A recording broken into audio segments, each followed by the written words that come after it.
This is a message from Gayle. Greetings to my brothers and sisters in Christ. As I continue to enjoy spending time with my children and grandchildren, I keep thinking back to the many summers I spent with my own grandmother, my Mimi. I remember a time when my Mimi gave me a little necklace. It was a small mustard seed enclosed in a clear plastic ball, which hung from a small chain. When Mimi gave me this necklace, she told me the parable of the mustard seed, the same parable we heard in this morning's Gospel's reading. I remember thinking how amazing it would be to plant that little seed and picture it growing into a tall-sized shrub where birds could make a nest, just like the parable says. Of course, now I know that a mustard seed does not typically grow into a plant that big. But then, that is the point of the parable. The kingdom of heaven is like the minuscule possibility of growing something good and then discovering that when you stick with growing that tiny bit of good, you become amazed at how large the good can grow. A tiny bit of good can be planted in many different ways.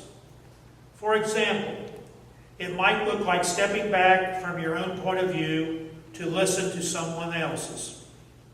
Or it might look like becoming mindful that the attitude with that which you are living life needs tweaking a bit.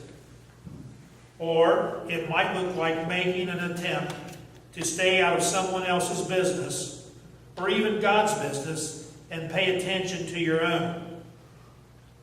There are all sorts of ways to plant small mustard seeds of good.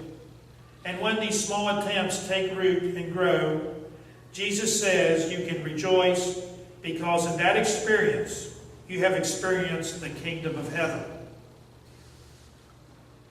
As I look back on my relationship with my Mimi, I can see that she not only gave me a mustard seed necklace, but also was a mustard seed of goodness in my life. I hope that I am now passing forward that seed of goodness with my own grandchildren. We all have the opportunity to pass a seed of goodness forward each and every day. And every time we do so, we participate in God's plan to grow a kingdom of goodness in the world. I hope today that each of you will be both a giver and a receiver of a mustard seed of good. And I hope that when you give and receive it, you will remember that the kingdom of heaven has come near. And that you remember, and that when you remember, you will rejoice. May it be so for you, not only today, but throughout your entire life. I'll see you next week. Blessings, Gayle.